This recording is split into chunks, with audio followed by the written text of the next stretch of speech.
हैदराबाद में सिंध सूफ़ी फोरम पारां साल 2026 जी आजिया में सुरई सांझ मच कचहरी मुनक़द कई वई। मुनक़द कयल सुरई सांझ मच कचहरी में सियासी समाजी वकील ट्रेड यूनियन अॻुवाणनि सां गॾु अदबी ऐं सक़ाफ़ती नुमाइंदनि जी भरपूर शिरकत कई। अॻुवाणनि सिंध जे अहम मसइलनि ऐं जदोजहद ते तफ़सीली ॻाल्हि ॿोल कई। प्रोग्राम जे इख़्तिताम ते क़ौमी फ़नकार सॼण सिंधी जे गीतनि ते महिमाननि भरपूर रक़्स कयो।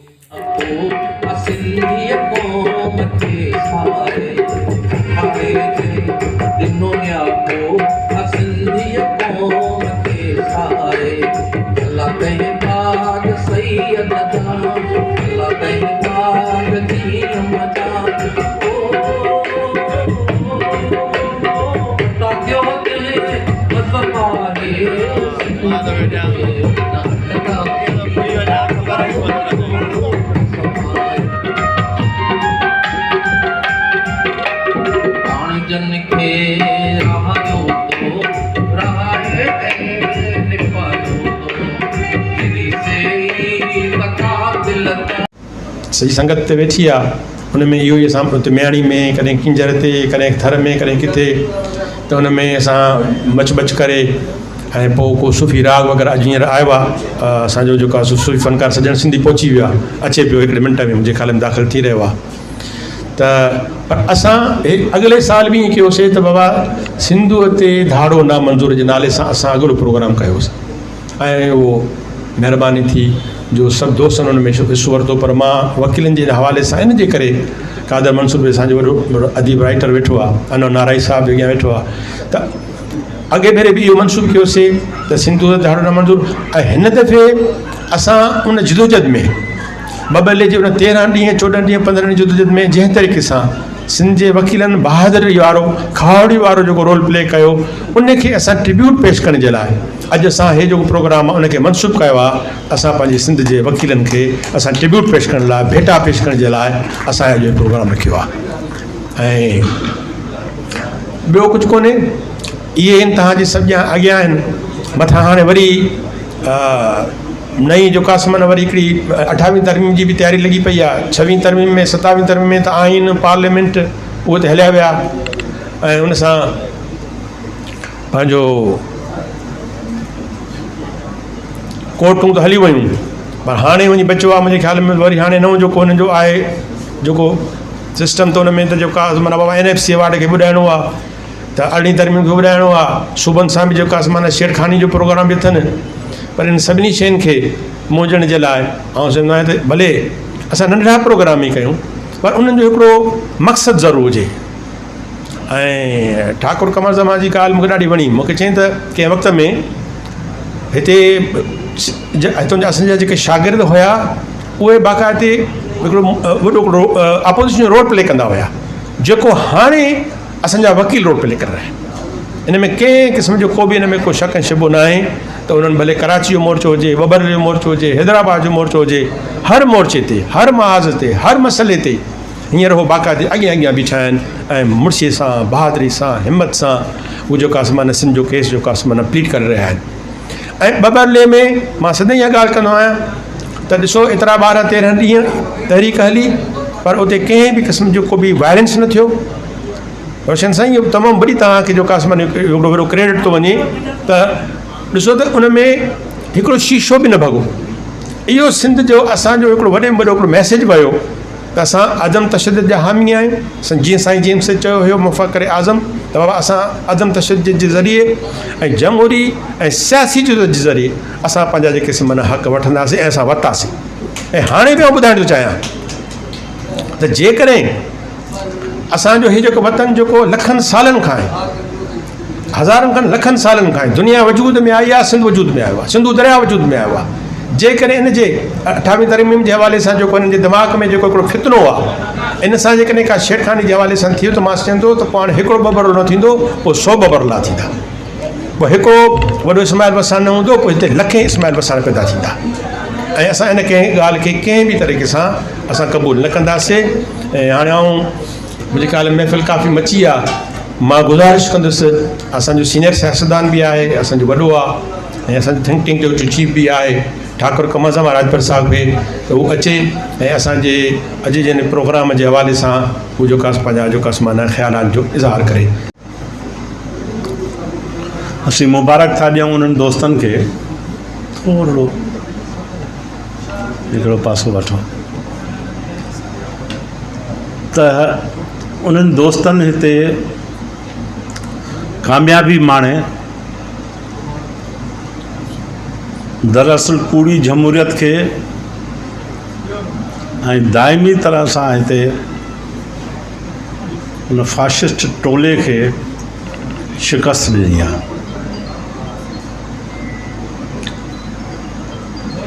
पर यह एजेंडा जेका है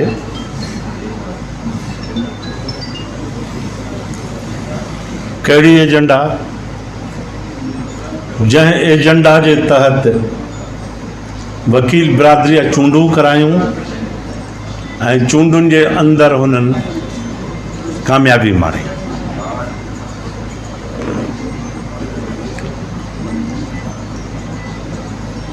सिंध के अंदर अञा अनेक किस्म जा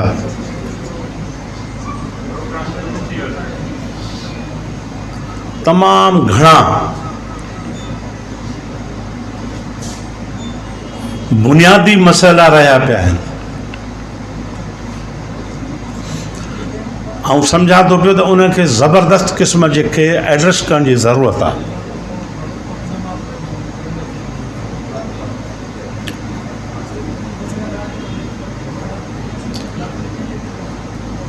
तव्हां दोस्तनि खे यादि हूंदो त 2 साल 3 साल पहिरियां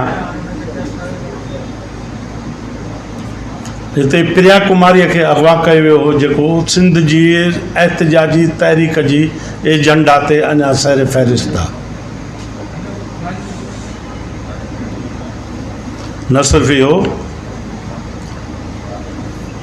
बल्कि शहीद डॉक्टर कुंभर साहब जे, शाहनवाज कुंभर साहब जे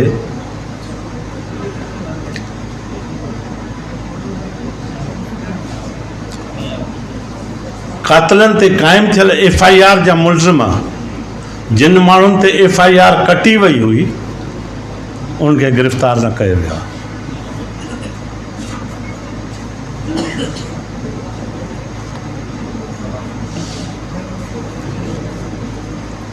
तव्हांखे मां थोरो अॻिते वठी थो हलां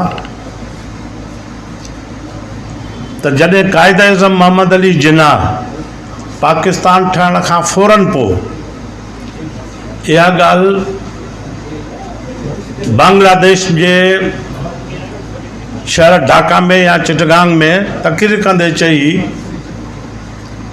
तो जेकॾहिं बंगालिन के पंहिंजा हक़ न मिलिया तो तव्हां सां कोन रहंदा। कहिड़ा हक़? क़ौमी हक़, ज़बान जो मसालो। न सिर्फ इहो बल्कि इहो कायद आज़म मोहम्मद अली जिन्ना चयो हो तो पाकिस्तान ठहण खां पोइ हिते सभु माण्हू हिन मुल्क जा बराबर जा शहरी आहिनि। को बि माण्हू हिते मज़हब जे भेदभाव ते कोन थो लहे।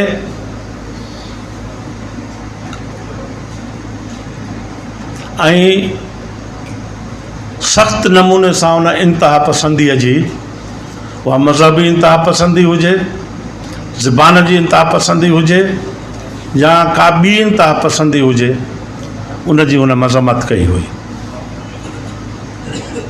त पोइ अॼु हीअ इंतहा पसंदी छो आहे?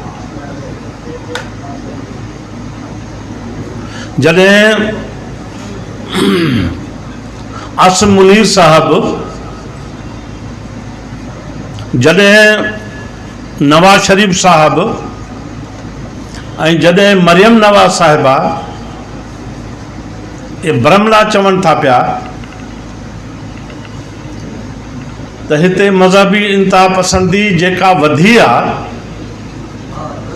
उनमें अफ़गान पनाहगीरनि जो वॾो अमल दख़ल आहे, पोइ इहा ॻाल्हि जॾहिं हितां जा क़ौमपरस्त तरक़ी पसंदि डेमोक्रेट्स इहा ॻाल्हि चवंदा हुआ त उन्हनि खे देशद्रोही दुश्मन पाकिस्तान जो ऐं मुख़्तलिफ़ लक़बनि सां इहे हुक्मरान तबिके जा माण्हू चवनि था त इहा इंतिहा पसंदी हिन मुल्क खे खोखलो कंदी।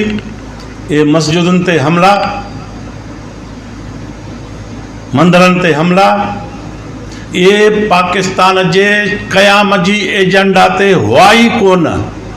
पाकिस्तान जे क़याम जी एजेंडा ते जेकॾहिं को इशू हो त उहो क़ौमियतुनि जो इशू हो, क़ौमी सवाल हो, ज़बान जो इशू हो, सूबाई ख़ुदि मुख़्तियारी जो मसइलो हो, मर्कज़ जे बरक्स सूबनि खे इख़्तियारात जो इशू हो। त अॼु उहा एजेंडा साॻी असां खयूं, अॻिते वधंदा था रहूं। सूफ़ी फोरम जो बि बुनियादी मक़सदु इहो ई आहे त हू हिन मुल्क जे अंदरि सूफ़ियत जी ॻाल्हि खे जेका इंतिहा पसंदीअ जे ख़िलाफ़ु आहे उनखे अॻिते वधाए। उन हवाले सां मुख़्तलिफ़ प्रोग्राम असां कंदा रहंदा आहियूं।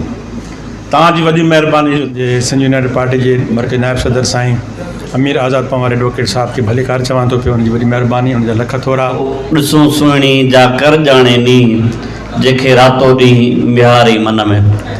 डॉक्टर साहब इहो रुॻो चवंदुसि त असां पंहिंजो क्रेडिट ॾियण जे मामले में सिंधी माण्हू सखी आहियूं, वाह वाह करण जे मामले में बि सखी आहियूं, ऐं जॾहिं पाण खां कमु कोन पुॼंदो आहे तॾहिं ॿियनि मां उमेदूं घणियूं रखंदा आहियूं। जेको माण्हू सोसाइटी में नंढो वॾो रोल प्ले कंदो आहे उनजी घणी वाह वाह बि कबी, ऐं पोइ वरी थोरो खुटी पियो त वरी उनखे उनजी क्लास ठीकु ठाकु वठिबी। उनजे करे असांखे तोरे तके समाज जो जेको बि जंहिंजो रोल जुड़े थो समाज में उन मां तोरे तके उमेदु रखणु खपे। ऐं मिसाल तौरु हींअर वकीलनि जो जेको रोल जुड़ियो आहे इहो छा को ओचितो राति विच में या पाण मुरादो कोन ठहियो। हीअ जेका असांजी सिंधु दरिया जी तहरीक हुई, दरिया बचाओ तहरीक, उहा 6 महीननि खां वठी पंहिंजो रोडनि ते रस्तनि ते एहतजाज जी सूरत में हुन सॼी सिंध में हिकिड़ो मास मूवमेंट ठाही, हिकिड़ो माहौल ठाहियो। ऐं उन में पोइ वरी वकील दोस्तनि, छो जो वकील असांजे मिडिल क्लास जो हिकिड़ो आज़ादु माण्हू आहे। मिडिल क्लास में असांजो डॉक्टर किथे न किथे वीचारो सरकारी नौकरी में फाथो पियो आहे, असांजो इंजीनियर उन जूं हिकिड़ियूं लिमिटेशन्स आहिनि, असांजो कारोबारी माण्हू उहो पंहिंजे हिकिड़े कंट्रोल में रहे थो। उन में वकील जेको आहे मच्छीमानी वारो बि आहे, थोरी घणी उनखे सियासी शऊर बि आहे, आज़ादी बि अथसि, ऐं डपु घटि थो थिए। छो पुलिस वारनि खां डपु थींदो आहे, सॼो ॾींहुं असां वटि कोर्ट में अॻियां पोयां बि थींदा आहिनि। सो उनजे करे उहो माण्हू वधीक पंहिंजी ॻाल्हि जो पंहिंजो इज़हार जेको आहे उहो वधीक सुठे नमूने सां करे थो वञे ऐं जुरत सां करे थो। उनजे करे उनजो हिकिड़ो रोल जुड़ियो आहे। पर इहो सभु कुझु कोन्हे को, सभु कुझु जेसि ताईं असांजे अॼु सही माना में सिविल सोसाइटी जेके चइजे उहा सॼी हिते मौजूदु आहे। जेसि ताईं हर मकतब फ़िक्र जो माण्हू पंहिंजे पंहिंजे रोल जो तयारु न कंदो, पंहिंजे हिसे जो किरदारु अदा न कंदो, अॻो फलाणो हीअं करे छॾे फलाणो उहो करे छॾे, त सिंध तब्दील कोन थींदी। उनजे करे पंहिंजे ज़ाती मसलहतनि ऐं ज़ाती जेके ख़्वाहिशनि या ज़ाती मफ़ादनि खां बालातर थी जेकॾहिं असां सिंध खे अॻियां रखंदासीं त ज़रूरु पाण नतीजा ॾींदासीं। तव्हांजी महिरबानी। जी असांजो जेको महफ़िल जो मोर बि आहे, असांजो प्यारो दोस्त भाउ रमेश गुप्ता साहब बि आयो आहे। सो मां रमेश गुप्ता साहब खे गुज़ारिश कंदुसि त हुते अचे, ऐं जीअं त उहो असांजे फोरम जे हवाले सां बि असांजो ॾाढो दोस्त आहे, अचे पंहिंजे ख़्यालनि जो इज़हार करे। साईं रमेश गुप्ता साहब असांजो एडवोकेट साहब। कंदीअ उभियूं केतिरियूं साहेड़ साहेड़ कनि, किनी सांगो सिर जो के घोरियस कयो घिड़नि, साहेड़ संदो तिन गागाई गिड़नि जे।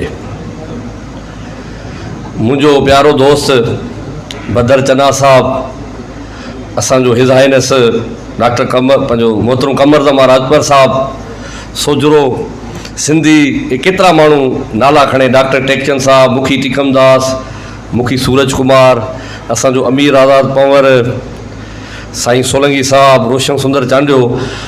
मतिलबु त हिकिड़ी अहिड़ी गैलेक्सी आहे पंहिंजो हिते, हर माण्हू पंहिंजी फील्ड जो बेताज बादशाह। असांजो सत्तार सरकी साहब वॾो एक्टर नालो आहे, जीअं धणी बख़्श सोलंगी एक्टर नालो आहे त उनजे मुक़ाबले में सत्तार सरकी बि हिकिड़ो पंहिंजो हिकिड़ो जानदार नालो आहे।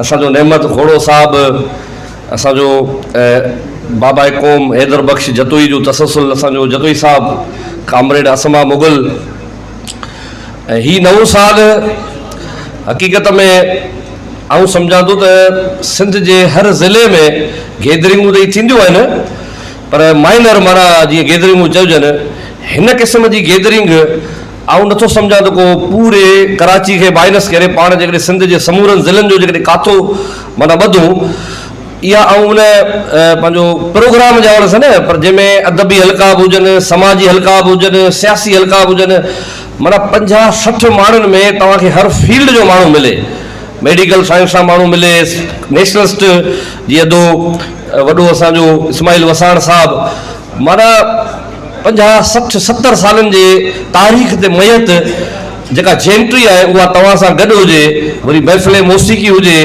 नओं साल हुजे। ऐं आउं सम्झां थो त इहो सॼो क्रेडिट असांजे दोस्त डॉक्टर बदर चना साहिबु, कमर ज़मा राजपर ऐं ॿिया समूरा जेके दोस्त आहिनि, हिकिड़ी ताड़ी हिन लाइ वॼायो, छाकाणि त मेड़ा का करणु तमामु ॾुखियो हूंदो आहे। माण्हू जे घर ते 10 महिमान ईंदा आहिनि, तॾहिं बि उनजो बंदोबस्त जे हवाले सां वॾो ज़हन में टेंशन हूंदो आहे, पर जेकॾहिं 100-200-250 माण्हू हुजनि त तव्हां सोचो त उन माण्हूअ जे कॉन्फिडेंस लेवल खे पाण खे सलाम करणु घुरिजे त उहो माण्हू बज़ाते ख़ुदि चाहे थो त समाज में उथल पुथल हुजे, समाज मुतरक हुजे। ऐं अॼोकी जेका ख़ुशूसी जेका गैदरिंग हुई उन में सिंध जा जेके नाले वारा वकील साहिबान आहिनि असांजा, उन्हनि जे ई माना घणे भाङे माना हीउ जेको प्रोग्राम हुयो, मौसीक़ी त असांजे रूह जी ग़िज़ा आहे, सिंध जे कल्चर में, सिंध जे तहज़ीब में शामिल आहे। उनखां पोइ ॿियो जेको पोर्शन हुयो उहो मौसीक़ी जे हवाले सां हुयो, सिंध जे नेशनलिस्ट जे हवाले सां हुयो। पंहिंजा जेके कॉम्पर्स जिन जी जदोजहद आहे, बबुरलो धरणे खां वठी कराची में जेको प्यादल मार्च या सिंध जा जेके बि क़ौमी इशूज़ आहिनि, उन जे हवाले सां जेका असांजी वकील कम्यूनिटी जेका बीठी आहे मुस्तक़िल मज़ाजीअ सां, बहादुरीअ सां, ऐं जेका हुन जदोजहद कई आहे ऐं करे पई, त आउं सम्झां थो त इहा भेटा उन्हनि जो हक़ बि आहे ऐं इहा भेटा ॾियण बि घुरिजे। आउं सम्झां थो न फ़क़ति सिंध पर पाकिस्तान जे मोर्चे ते जेका जमहूरियत जी बहाली जे हवाले सां जेका जंग आहे, उन मोर्चे ते जेका सुफ़े अवल में जेका कम्यूनिटी बीठल आहे उहा वकील कम्यूनिटी आहे। ऐं असांजी जेका हैदराबादी जेका या सिंध जी जेका वकील कम्यूनिटी आहे उनजो हिकिड़ो भरपूर किरदारु रहियो आहे। त अहिड़ा प्रोग्राम पंहिंजा जेके बि नेशनलिस्ट हीरोज़ आहिनि, सिंध जा कॉम्पर्स आहिनि, सिंध जा अदीब आहिनि, सिंध जा दानिशोर आहिनि, आउं सम्झां थो त अहिड़े क़िस्म जूं भेटाऊं ॾियणु घुरिजनि। वधीक आउं टाइम नथो वठां, असांजो दोस्त राम कोहली अलाए केॾा आयो हिते वेठो बीठो, ऐं इन जे करे वधीक टाइम नथो वठां। तव्हां सभिनी दोस्तनि जी महिरबानी सूफ़ी फोरम जी, जंहिंजे जानदार कोशिश सां हीअ हमज़ा चांडे खां वठी ही दादा खेम ताईं सभु माण्हू गॾु थिया आहिनि। महिरबानी, थैंक यू। असां हाणे हिते साईं सिंध हारी कमेटी जो समर जतोई साहिबु आयो आहे ऐं उनजा लख थोरा आहिनि जो मां चवंदुसि ॿ लफ़्ज़ साईं जन ईंदा। ई प्यारा हिम्मत कर, हार न मन को जुरत कर, ज़ालिम जो कर हाम तमाम, जिए सिंध जिए सिंध जिए सिंध। सिंध सूफ़ी फोरम जो डॉक्टर बदर चना साहब खे हिन शानदार प्रोग्राम करण ते जसो हुजे, खे वॾी कामयाबी मिली। बबलो बाईपास ते जेका 6 किनालनि जी जेका तहरीक हली, जंहिंमें वकीलनि सां गॾु सॼी सिंध रोल अदा कयो। उन में हारी हुजनि, उन में मज़दूर हुजनि, उन में शागिर्द हुजनि, उन में अदीब हुजनि, पर सॼी सिंध वकीलनि सां गॾु बीठी रही। ऐं पोइ हिननि वॾेरनि, जागीरदारनि, करेप्ट चूंडियल नुमाइंदनि मां जेको आहे असांखे निजात मिली ऐं उहो ऐलान वापसि वरितो वियो। सिंध हींअर ॾाढे ॾुखे दौर मां गुज़रे पई। हींअर हाली ज़रदारी साहिबु तक़रीर कई आहे, चवंदो सिंध जे माण्हुनि खे सुम्ही पओ, माना असां सुम्ही पऊं, तूं सिंध जा ॿेट खपाए, तूं सिंध जी ज़मीनूं खपाए, तूं सिंध जो कोयलो खपाए, तूं सिंध जो कारूंजर खपाए।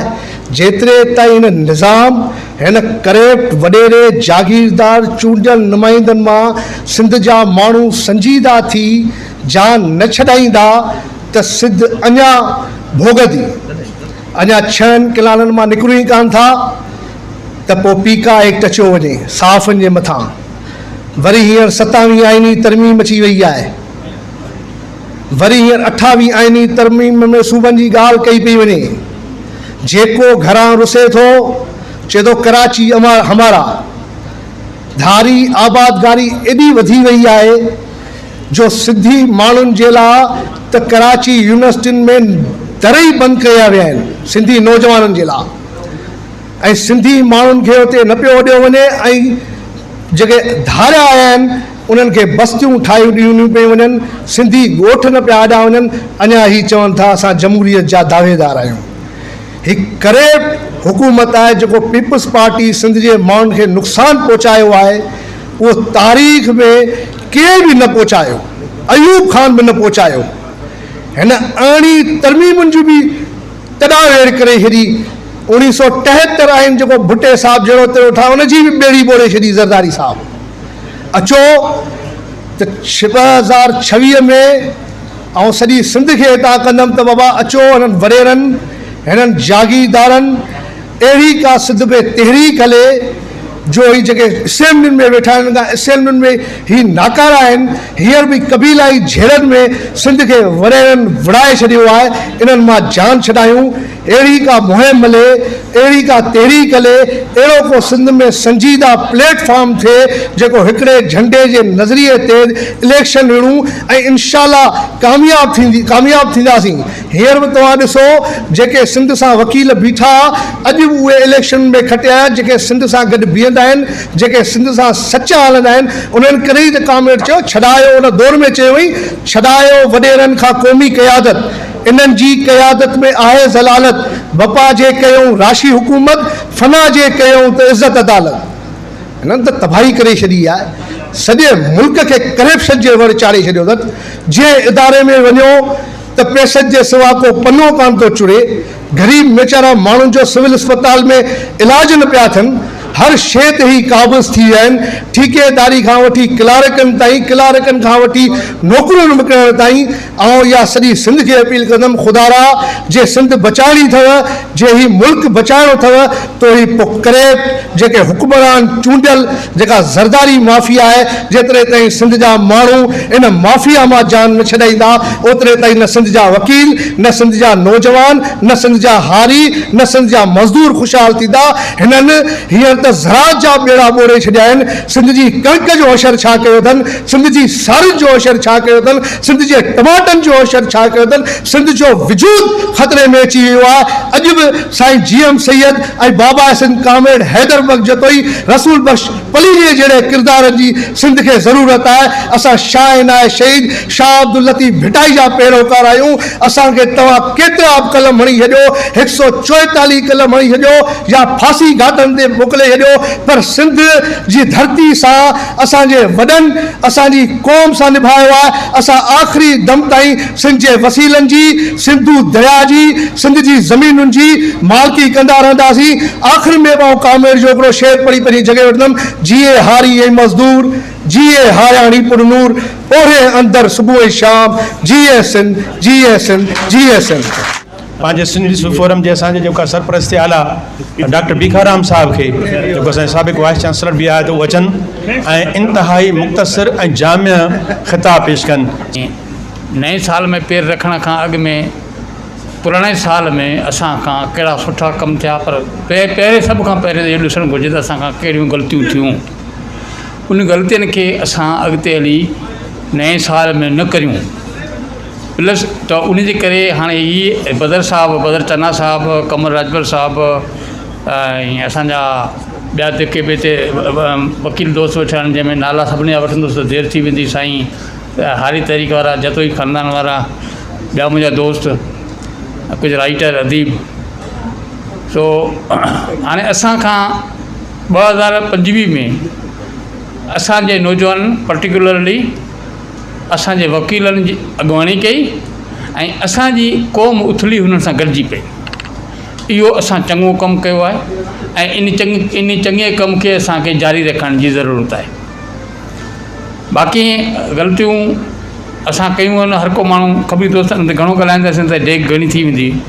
त हाणे नए साल ऐं बदर चन्ना, डॉक्टर बदर चन्ना असांजे सिंध सूफ़ी फोरम जो कन्वीनर आहे ऐं साईं हर साल इहो न्यू ईयर जो ॾींहुं सिलेक्ट कंदो आहे। हिन जो मक़सदु सिर्फ़ु नओं साल मल्हाइणु ऐं नए साल बाक़ी विझणु न हूंदो आहे। हिन जो मक़सदु इहो हूंदो आहे त एहतिसाब असां पंहिंजो पाण सां पहिरियों हिसाबु करूं पोइ ॿियनि सां ॻाल्हाइण जहिड़ा थियूं। सो इन करे ऐं जस्तो लाइ बदर चना साहिबु असांजो दोस्त रमेश गुप्ता साहिबु वकीलनि दोस्तनि जो असांजो पंहिंजो आहे ऐं ॿिया बि दोस्त आहिनि ऐं उहे बि दोस्त कुझु आया आहिनि कुझु ईंदा। सो मूंखे कोन ॿुधंदो आहे पर आउं हुननि खे चवां थो त तव्हां जस लहो ऐं इंसान जे लाइ सभ खां पहिरीं केरु हूंदो आहे? अमड़। हिकिड़ी अमड़ उहा आहे जेका पैदा करे थी, हिकिड़ी अमड़ उहा आहे जेको जंहिंजे पेट मां फसल लहे थो उहो फसल पाण खाई 11 पाउंड वारा पाण 80 किलो 90 किलो थियूं था। त मूंखे ॿुधायो त असां ते कहिड़ी माउ जो कर्ज़ु आहे? असांखे हिन ज़मीन जो हिन धरती जो कर्ज़ु आहे, उहो कर्ज़ु लाहिणो आहे। ऐं जेको जोधो जवान पंहिंजी माउ ते पंहिंजे माउ जे लाइ नथो करे त उहो माना सम्झो त उहो जेको पंहिंजी माउ सां सचो न आहे उनखे असां छा चवंदासीं? त हीअ धरती असांजी माउ आहे ऐं इन धरती लाइ असांखे जदोजहद करणी आहे। असीं कंदा रहंदासीं ऐं जेके बि दोस्त कनि था उहे जस लाहिनि। तव्हां सभिनी जी महिरबानी। ऐं वधीक टाइम कोन थो वठां, काफ़ी दोस्त तकरीरूं कंदा। ईसवाणी साहिबु बि आयो आहे असां थर में गॾिजी एयरड ज़ोन में उते पिया खूह खोटंदासीं। अॼु अलाह साईं इज़त ॾिनी आहे हुनखे बि असांखे बि त ठाहियूं। बहरहाल दोस्तनि जी महिरबानी। Thank U. वाई साहब सिंध जो क़ासिम वहीद मुस्तफ़ा लाशारी साहब ऐं वो असांजो लाइव प्रोग्राम हे जेको रिकॉर्ड करे रहिया आहिनि, असीं हुनजा नहायत शुक्रगुज़ार आहियूं। खां अॻु में रोशन सुंदर साहब खे चवंदुसि त उहो पंहिंजो को शेर थो ॿुधाइणु चाहे चांडियो साहब या जेको ॿ लफ़्ज़ ॻाल्हाइण थो चाहे। अचो। ऐं रमेश इहा सही ॻाल्हि थो करे त को काथे बीठो थो नज़र अचे, को काथे थो अचे, को काथे थो अचे। ऐं डॉक्टर साहिब जेका हीअ ॻाल्हि कई आहे त जेके वकील आहे बबल जी तहरीक में उन में डॉक्टर साहब बि असां सां गॾु हो। मूं जेका रैली कढी हैदराबाद में, पहिरियों मां दरिया में कढी, सिंधु दरिया में अंदरि जॾहिं घड़ियासीं मुहाणा मूंसां गॾु हलिया ऐं मई जो महीनो असां जुतियूं लाहे छॾियूं, उते वियासीं। उन खां पोइ जेका मूं ॿी रैली कढी हैदराबाद में उन में डॉक्टर साहब मूंसां गॾु हो ऐं मूं डॉक्टर साहब खे चयो त हिनजी अॻुवाणी तव्हां कयो। बहरहाल हाणे ॻाल्हि इहा आहे असां हितां शुरू कयूं था त हींअर मूं सॼी ज़िंदगीअ में जेको ॾिठो आहे त मूंखे हिकिड़ियूं 2 तहरीकूं जेके आहिनि अञा बि 3 तहरीक बि हिकिड़ी चई सघे थी। चौधरी इफ्तिखार वारे ज़माने में जेके वकील थिया, सुजाग थिया, सचल खे ख़बर आहे ॾिठो असां त हिकिड़ो वॾी यूनिट वारी तहरीक हुई ऐं ॿियो जेका ही बबर रोय वारी तहरीक हुई। हाणे वॾी यूनिट वारी जेका तहरीक हुई उन में केरु आहे? उन में बि सभु नौजवान हुआ, शागिर्द हुआ। हे असांजो दोस्त कमल राजपुर साहब वेठो आहे, उनखे ख़बर आहे, वॾो इस्माइल मुसाण वेठो आहे। त शागिर्दनि ऐं माना नौजवाननि उहे चाहे वकीलनि जे रूप में हुजनि या शागिर्दनि जे रूप में हुजनि या अदीबनि जे रूप में हुजनि, उन्हनि हमेशह साईं GM सैयद ऐं हैदर बख़्श जतोईअ जे पैगाम खे खणी अॻिते हलियो आहे। ऐं हिन वक़्तु बि असांखे सख़्तु ज़रूरत आहे त असां पाण सां गॾु नौजवान जेके असांजा आहिनि असां उन्हनि खे कन्वे कयूं। असां अहिड़े क़िस्म जा जलसा, अहिड़े क़िस्म जूं नंढियूं कार्नर गॾायूं, उहे कयूं ऐं उन्हनि खे घुरायूं त उहे जेको आहे सो पंहिंजो जेको आहे सो असां सां गॾु थियनि त जीअं असां पंहिंजी तहरीक खे। ऐं हिकिड़े दोस्त चयो त हीअ कुझु माण्हू 28 तरमीम ॾेढर जेके राति जो भौंकनि था अची TV ते ऐं सिंध जे हवाले सां ॻाल्हि था कनि त असां कराची, हैदराबाद फिलहाल रोटी 3 सूबा ठाहींदासीं ऐं सिंध खे टुकर टुकर करण जी ॻाल्हि कंदा त यादि रखो असां तव्हांजा 3 टुकर कंदासीं, तव्हांखे सिंध विराइण कोन ॾींदासीं। महिरबानी। Thank you very much. ख़िताब पेश करे असांजो बहादुर मान वारो ऐं हिमत वारो असांजो दोस्त ऐं ॿार असांजो फताह सरकी साहब। त पोइ मञा चंद सोरो ज़हर थी ॾेखार त पोइ मञा, चए पीउ ऐं जी त पोइ मञा, पुछी थो लुछी थो छा थी पियो, चइनी मच में नची ॾेखार त पोइ मञा। कल्चर ई कोन्हे सिंधी समाज में। असीं कोशिशि कंदासीं कि मिनिस्टर जो को अजाणो रखूं, कि MP जो रखूं, कि MLA जो रखूं, कि ब्यूरोक्रेट जो रखूं, कोनी खां स्टेज ते को वॾो को ऐलान करायूं। मगर ऐलान न बि करते पर आम माण्हू ते इम्प्रेशन ऐं डिप्रेशन ईअं ॾींदासीं भेड़ा मां हिन तूफ़ ख़ान जो माण्हू आहियां। अॼु हिन असां जहिड़नि मलंग माण्हुनि खे जेके वकील हुया, पहिरियों उघाड़े हुया, मूंखे यादि जॾहिं नवंबर 2007 में जॾहिं हिकिड़ो आमिर जुडिशरी ते राता हुयो हो, उन वक़्तु sitting general during proceeding Pakistan जे चीफ जस्टिस खे घुराए तंहिं करे सिटिंग जनरल चयोसि you should resign. Chaudhry Iftikhar चयो ऐं उन जनरल जे विच में मूंखे हिकिड़े लाहौर जे लीडर ॻाल्हि कई, मुंहमारी थी ऐं हुननि उन वक़्त जे चीफ जस्टिस के सिटिंग जनरल तशद्दुद भी कयो, पर चौधरी इफ्तिखार इनकार कयो। उन इनकार इन सॼी किते जी सूरत बदिलाए छॾी। तारीख़ उन्हनि खे यादि कंदी आहे जेके इनकार कंदा आहिनि, इकरार वारा त इहे पेर चटींदा आहिनि न। इन जे करे पोइ उहा जुडिशरी जी तहरीक तव्हां सभु उन दौर जा आए विटनेस आहियो। उन तहरीक में असां मर्द माण्हुनि जो तमामु वॾो रोल हो। उन वक़्त जे वॾनि नालनि जो इहो ख़्यालु हो, तसवुरु हो, हे वकील टी दुनिया जा वकील अमेरिका यूरोप जर्मनी जा असीं वकील कोन हुआसीं, असीं त सभु सुञा हुआसीं, असीं त लोअर क्लास जा माण्हू घणो करे वॾी उमिरि में त असां मोह अंग्रेज जो कोट पाए कमु हलाईंदा हुआसीं। उन वक़्तु बाबर आवाम हुयो, उन वक़्तु घमंड हुयो।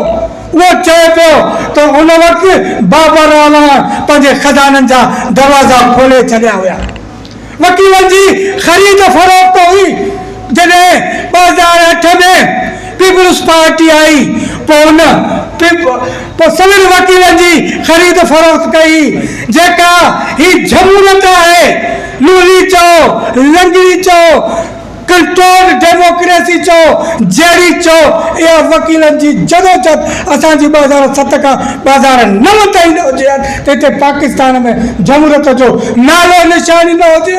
तव्हांखे यादि हूंदो हे वॾा दिमाग़ वेठा आहिनि बेनज़ीर यूएई में जलावत ॾी नवाज़ शरीफ़ जिदे में वेठो, हिननि सियासतदाननि खे ज़रूरत बि न हुई त का हिते मीटिंग घुराए सघनि। उहा एपीसी जेका हुननि कोठाई, उहा बि हिननि लंडन में कोठाई हुई। छो जो मुशर्रफ जो एतिरो डपु हुयो, एतिरो ख़ौफ़ हुयो। हाणे तव्हां ॾिठो जेकॾहिं असां जदोजहद न कई आहे त मुशर्रफ जा प्लान जेके हुया उहो 2025 ताईं प्रेसिडेंट हुजे। कायदे आज़म लीग चयो हिकु दफ़ो न, तोखे असीं 5 दफ़ा जेको आहे प्रेसिडेंट चूंडण लाइ तयारु वेठा आहियूं। हाणे सॼो ॿार सियासी पार्टियुनि मुंतक़िल करे छॾियो आहे वकीलनि ॾे। माना सियासी तंज़ीमूं, छो जो हे असांजा फोरम आहिनि, छो जो हुननि वॾी टैक्स सां तव्हां ॾिसंदो जॾहिं का बि मूवमेंट हलंदी आहे, एमआईडी जी तहरीक हली, पोइ हा मथां सॾु थो थिए पियो त 26 तरमीमनि जे ज़रिए 27 तरमीमनि जे ज़रिए असां वकीलनि जी कुवत खे हुननि ख़तमु करे छॾियो आहे। अहिड़ी तरमीम जा जेके तराना था ॻाइनि आहिनि, असां पढ़ूं कोन था पिया, न अहिड़ी तरमीम असां पढ़ी आहे चङी तरह, न 26 तरमीम खे पढ़ियो आहे, न 27 तरमीम खे पढ़ियो आहे। अहिड़ी तरमीम छा भला हुई जंहिंते अॼु पीपुल्स पार्टी जा लीडर बिलावल, आसिफ ज़रदारी नचनि था पिया। उन वक़्तु बि हुननि एलिवेशन ते तलवार टंगी हुई त जेकॾहिं जेके जज रिकमेंडेड थी वेंदा उनखे अप्रूव पार्लियामेंट्री कमेटी कंदी। 26 आईनी तरमीम एॾी त ख़तरनाक हुई, उनखे मौलाना उनजी शिदत खे ख़तमु करायो। 27 तरमीम जेके जुडिशरी जा रेल टप हुआ उहे पूरा थी विया। हाणे असांजी एलिवेशन पार्लियामेंट्री कंदा। जुडिशल कमीशन में अक्सरत उन्हनि जी आहे, सुप्रीम जुडिशल कमीशन में जजनि जी अक्सरत।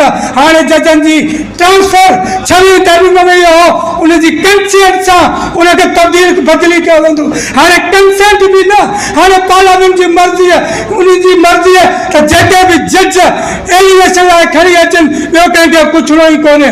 हिकिड़ा दोस्त चवनि था चयोसीं ॿी असांखे जमूरियत हुई 2006 में, इहो बेनज़ीर जो ख़्वाबु हो। हिकिड़ो मिंट, इन जे करे त ज़रूरी थी पियो आहे त असांखे सेपरेट जेका जुडिशरी हुजे, जेका वफ़ाक़ी आइनी अदालत हुजे, ॿियूं सभु शयूं हज़फ करे विया। उन्हनि चयो कंहिं बि ज़िले सां ॻाल्हियूं न कयूं वेंदियूं। हाणे अमलनि नवाज़ लीग पीपुल्स पार्टी ॼण त 80 टीम ऐं बी टीम थी हले थी बिलावल जी तकरियूं ॼण ISPR जी जेका प्रेस रिलीज़ हुजे मरियम नवाज़ जी तकरीर ISPR जी प्रेस रिलीज़ हुजे असां TRC में इहा जदोजहद इन जे करे न कईसीं त वरी जनरल वरी अख़्तियार में अचनि वरी पावर में अचनि अचो त रूल ऑफ लॉ वरी 2007 खां 2009 ताईं जेका वकीलनि सिविल सोसाइटी ऐं सियासतदाननि जेका जदोजहद कई अॼु ज़रूरत आहे वरी उन जदोजहद जी जेकॾहिं इहा जदोजहद न कईसीं हिन मुल्क ते वरी हे जेका हिननि नीम मार्शल लॻाए छॾी आहे चीफ ऑफ डिफेंस फोर्स जी अॻुवाणी में इहा ईअं ई हलंदी अचो अचो त असीं जेके पढ़िया लिखिया माण्हू आहियूं अचो त पंहिंजो रोल अदा करियूं 24 करोड़ माण्हू खे हक़ीक़ी जमूरियत ॾिनियूं हिन भोतारनि सरदारनि जे चुंगल मां हिन 24 करोड़ माण्हू खे आज़ादु करे दुनिया जे सुधरियल मुल्कनि वांगुरु कंध मथे करे जीअं हलनि त सॼी दुनिया ॾिसे त सिंध जा माण्हू ऐं पाकिस्तान जा माण्हू आमिरतुनि सां नफ़रत करनि था महिरबानी तव्हांजी अदी एडवोकेट आसमा शाह खे मां गुज़ारिश कंदुमि भेण खे अचे ऐं 2 मिंट 3 मिंट मुख़्तसिर अदी ज़रूरु ॻाल्हाए डॉक्टर बदर जना साहब जेको प्रोग्राम अरेंज कयो आहे सुरई सांझ मचकचेरीअ जे नाले सां इनखे असां डॉक्टर बदर चन्ना जे इन प्रोग्राम खे तमामु घणो एप्रिशिएट करियूं था जिन सॼी सोसाइटीअ खे वकील कम्यूनिटी खे हिकु हंधि जमा कयो आहे गॾु कयो आहे ऐं उन सां गॾु पहिरीं इहो बैत चवां सॼण ऐं साणीअ खे अणासी विसरे सॼण ऐं साणीअ खे अणासी विसरे हैफ़त नी होए जिन वतन विसारियो वकील कम्यूनिटी खे भेटा ॾियणु ख़ासि करे हिन प्रोग्राम जो मक़सदु आहे त उन जे करे असां वकीलनि जे लाइ इहो चवंदसि ऐं डॉक्टर बदर चन्ना साहिब जिन इहो बि चयो आहे डॉक्टर बदर चन्ना जिन साहिब जिन जो इहो चवणु आहे 2-3 मिंटनि खां वधीक तव्हांजो टाइम वठिणो कोन्हे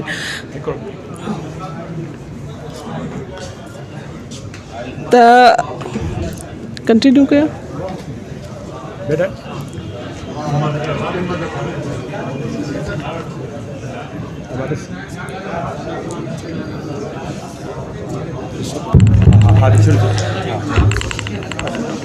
त वकील बिरादरीअ जो जेको रोल रहियो आहे सोसाइटीअ में उहो तमामु घणो स्ट्रॉन्ग ऐं मज़बूत रहियो आहे ख़ासि करे हींअर जेको 2025 जी असां ॻाल्हि करियूं इन में जेको दरिया जेके 6 केनालनि जे लाइ जेका बबरलो तहरीक हली उन में वकीलनि जो जेको स्ट्रॉन्ग रोल हो सॼी सिंध उनखे एप्रिशिएट कयो ऐं असांजो हिते मोहतरम सर के बी लगारी साहब वेठो आहे जिन पाण इन तहरीक जा गुआण मुतहरिक तमामु घणो हुआ ऐं असां उन्हनि खे जस बि ॾियूं था ऐं उन खां अलावा जेका पीका एक्ट जेके 26-27 तरमीम ते जेके जिन असांजे वकीलनि पंहिंजो रोल प्ले कयो आहे उहो तमामु क़ाबिल तारीफ़ आहे 1960 जो दौर हो जॾहिं जनरल अयूब ऐं यहया जो दौर हो उन में वकीलनि पंहिंजी जेका तहरीकूं हलायूं जिन जनरलनि खे झुकण ते मजबूर कयो उहो काफ़ी तमामु घणो क़ाबिल तारीफ़ आहे 2007 जी जस्टिस इफ्तिखार मोहम्मद चौधरी वारी तहरीक हुजे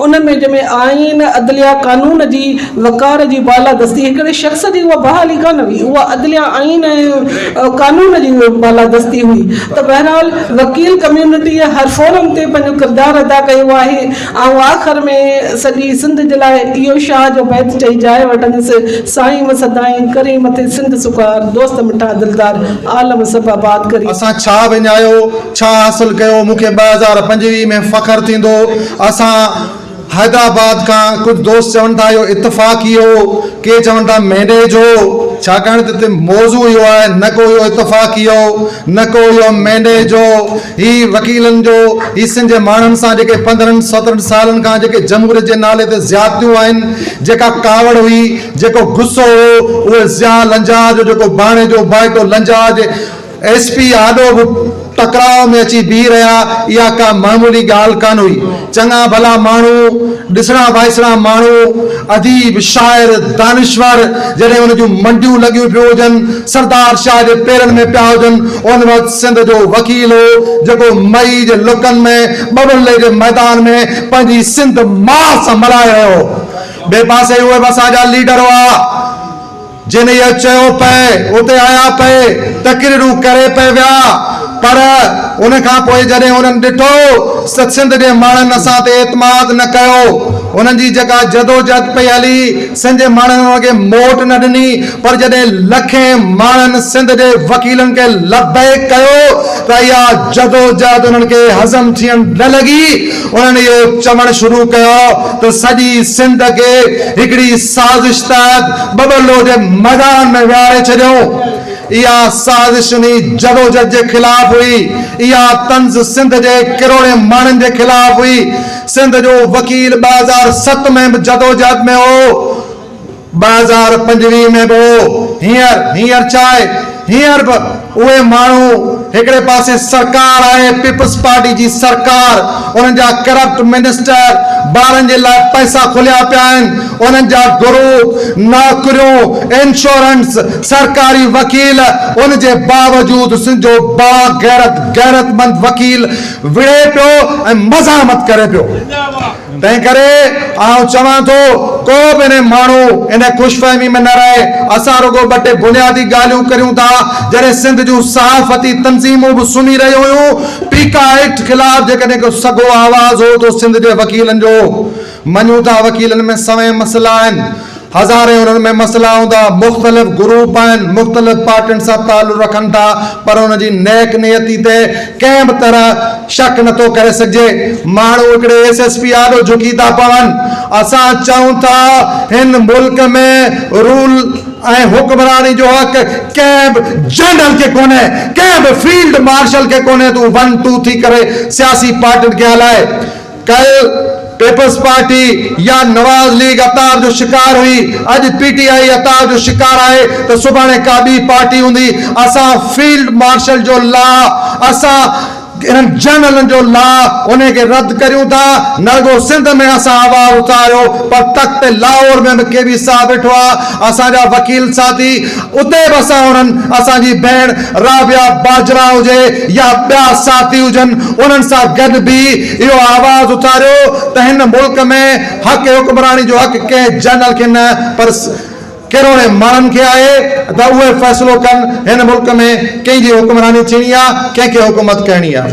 वॾी महिरबानी। चंदुस इंतहाई मुख़्तसिर जेको चाचो अलाए पंहिंजो कोई शेर ॿेर अथसि, इंतहाई बसि हथ लतीफ़ साईं जे शेर जो हिकिड़ी सिट हीअं आहे त घड़ी लॻी घड़ियाल ते, घड़ियाल कई घोड़ा त इहा घड़ी बि घटि थी, वींदड़ ॿुधई की न ॿोड़ा, इहा घड़ी बि घटि थी।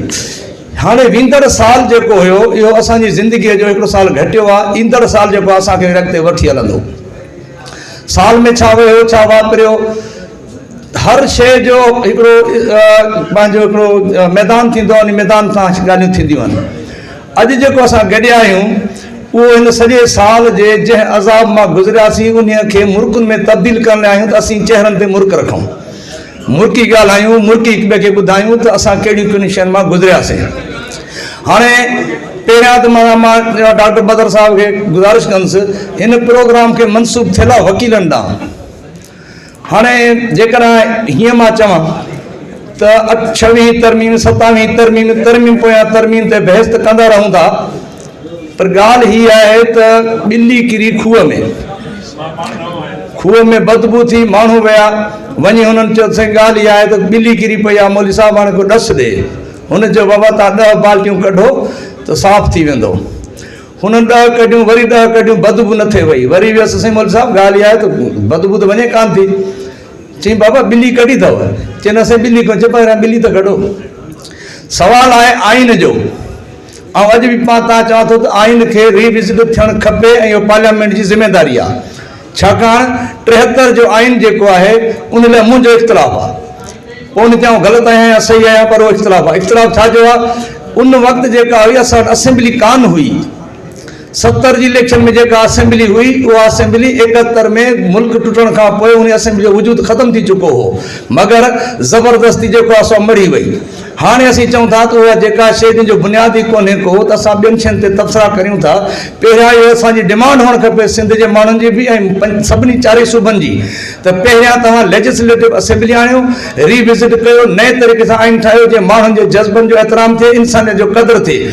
अगरि जे ईअं न कंदासीं त इहे तरमीमुनि ते तकरीरूं पिया कंदासीं। लेकिन असांखे पंहिंजे मक़सद लाइ वञिणो आहे। उहो मक़सदु इहो आहे त इंसान दुनिया में जीअं आज़ादु ॼाओ आहे तीअं आज़ादु रहे, उन ते को बि पंहिंजा मख़सूस जेके इरादा आहिनि ॿिए ते न मरे। उन मां हिकिड़ो शेर तव्हांखे ॿुधायां, मां पंहिंजी जॻह पियो वठां, शेर कुझु आज़ादु हिसाब सां आहे त तारीख़ जे मेरान जहिड़नि वर्कनि में, तारीख़ जे मेरान जहिड़नि वर्कनि में हुनजो ऐं मुंहिंजो नाव चिटो बीठल आहे।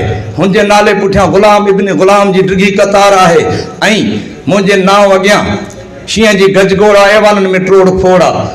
मलामती थूकार हुनजो पीछो कनि थियूं, छाकाणि त हू जन खे ग़ुलाम रखणु थो चाहे, तन खे आउं आज़ादु ॾिसणु थो चाहियां तारीख़ जे मेरान जहिड़नि वर्कनि में। तव्हां सभिनी दोस्तनि जी महिरबानी।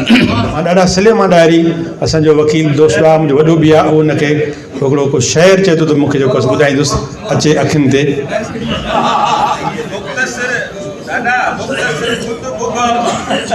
डॉक्टर साहब, डॉक्टर बदर चना साहब ऐं ठाकुर जो नालो न खणंदुसि त हथु बंदि कंदो, ऐं ॿिया दोस्त त वकील साहब आहिनि ऐं असांजा सीनियर सियासी अॻुवान साईं इस्माइल वसाण साहब, ॿिया दोस्त घणनि जा नाला खणूं। ऐं सिंध सूफ़ी फोरम जो ऐं ख़ुशूसन डॉक्टर साहब जो, बदर चना साहब जो शुक्रगुज़ार आहियां जंहिं मूंखे हीउ मौक़ो ॾिनो ऐं ख़ुशी थी। ऐं तव्हां जसु लहणो त तव्हां जेका हीअ नए साल जी आमद आहे ऐं तक़रीब आहे, उनखे पुरवकार तक़रीब कयो आहे ऐं उनखे मनसूब कयो आहे सिंध जे हवाले सां। ऐं सिंध जे लाइ जेको हिन साल में असांखे नज़र आयो बबरलो धरणो, उन में जेको कॉन्ट्रीब्यूशन थियो वकीलनि जो, उन्हनि जे आनर में तव्हां हीअ गैदरिंग कई आहे। तव्हां जसु लहणो, तव्हांखे सलाम आहे। ऐं ॿ टे लफ़्ज़ चवंदुसि, घणी ड्रेग कोन थो करियां छो त असीं सभु तक़रीरबाज़ आहियूं ऐं सभु ॻाल्हाईंदासीं आहियूं ऐं सभई जेको आहे सो पंहिंजो ओपिनियन रखूं था। त बबरलो जेको असांखे नज़र आयो, हिकिड़ा चवनि था त मथां खां प्लान हो या जेको आहे सो मैनेज्ड हो या मथे ॾिसंदा आहियूं, अवाम ॾे नथा ॾिसूं, माण्हुनि ॾे नथा ॾिसूं, पेरनि उघाड़नि ॾे नथा ॾिसूं। ऐं असां जेको आहे सो हिनखे सम्झूं था त का जीअं अमीर आज़ाद पंवर चयो त इतफ़ाक़ी, त आऊं हिनखे ईअं थो सम्झां पंहिंजे हिन ज़िंदगीअ जे तजुर्बे या जेको कुझु असां पूरो कयो आहे त हक़ीर रहिया आहियूं त ही जेके असांजा लीजेंड करेक्टर आहिनि, हैदर बचतोई आहे, सूर्य बादशाह आहे या परीज साहब आहे या बशीर ख़ान कुरैशी आहे, GM सैयद आहे, ऐं जेके बि असांजा आहिनि रहनुमा रहबर रहिया, ऐं इवन ज़ुल्फ़कार अली भुट्टो आहे, मोहतरमा आहे या ॿिया आहिनि जिन पंहिंजूं क़ुर्बानियूं ॾिनियूं आहिनि, त उन्हनि जेको पंहिंजो रतु सतु ऐं पंहिंजो जेको नूर निचोयो ऐं जेको जदोजहदूं कयूं, उहो स्पिरिट जेको आहे, उहो जेको माण्हुनि में जज़्बो आहे, उन जे तसलसल में असां ही जेके यंगस्टर्स आहिनि या जेके वकील आहिनि, उहे इनहेरेंट मां निकितल आहिनि। हिकिड़ी ॻाल्हि इहा आहे। ॿी ॻाल्हि हीअ आउं चवंदुसि त इहो सक्सेस जेको आहे या कामयाबी जेका आहे, इन मुबारकबाद लाइक़ु जेको आहे, ऐं पाण सम्झंदो हुउसि त अवाम ताक़त आहे ऐं आम माण्हू बुखियो ॾुखियो निधण को उहो अॻुवाणी या उहा जेका ऐसा करे थो, त इहो असांखे ज़िंदगी हुई। ऐं असां अखियुनि सां ॾिठो त फटनि ते, साइकिलुनि ते, परे परे खां माण्हू मोटर साइकिलुनि ते पैदल, ऐं जेके बुखिया ॾुखिया हुआ, जेके गुमनाम ऐं जिन जो नालो निशान न हो, उन्हनि माण्हुनि पंहिंजो जेको आहे सो कंट्रीब्यूशन कयो ऐं उन्हनि खे सघ ॾिनी ऐं उन्हनि उन तहरीक खे पंहिंजो सम्झो ऐं सॼी सिंध उथली पई ऐं उहो कामयाबी इहा हासिलु थी जो असांजी जेका लीडरशिप हुई केबी साहिबु वेठो आहे या ॿिया दोस्त हुआ त इहो मज़ाक़ न हो ऐं इहो इनखे जेको आहे सो फिटाइण ऐं 24 कलाक इनखे नज़र में रखणु ऐं खक पन न चुरण ॾियणु का बदमाशी न थिए का उन में अफ़रा तफ़री न थिए का वायोलेशन न थिए ऐं को जेको आहे सो उन में कंहिं बि क़िस्म जो असांजो अहिड़ो मैसेज न वञे ऐं पुरमुन तरीक़े सां ऐं असांजो ताक़त जो भरपूर इज़हार थिए इहो असांजे वकीलनि जे दोस्तनि जे क़यादत जो इहो हिकिड़ो कारनामो आहे ऐं इहा हिकिड़ी उन्हनि जी महिनत आहे जिन खे सलाम आहे।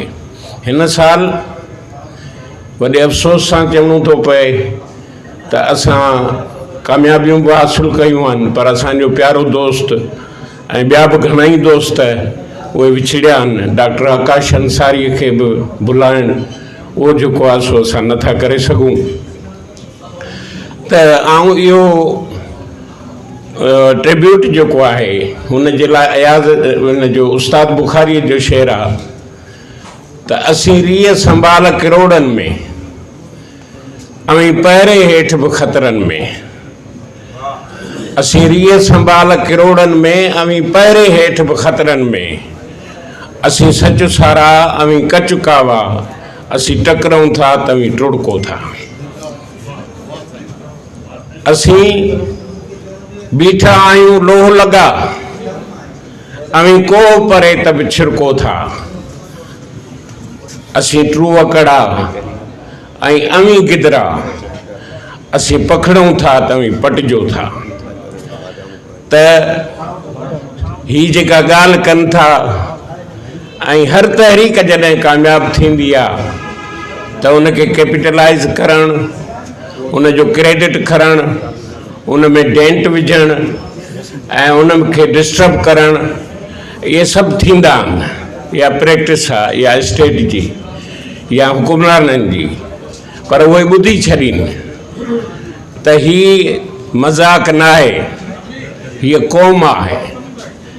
मिस मुलर चयो ग्रामीअ लिखियो हुन सिंध न ॾिठी हुन चयो त सिंध जे सिंधी क़ौम जे जेको रूह में ऐं उन जे अंदरि में जेको इनहेरेंट में म्यूज़िक आहे ऐं जेको थाट आहे त उहो जेको आहे सो सिंध खां यूनान ताईं पहुतल आहे त असां पाण खां वधीक कंहिंखे नथा सम्झूं ऐं असीं पाण खे कंहिंखां घटि बि नथा सम्झूं।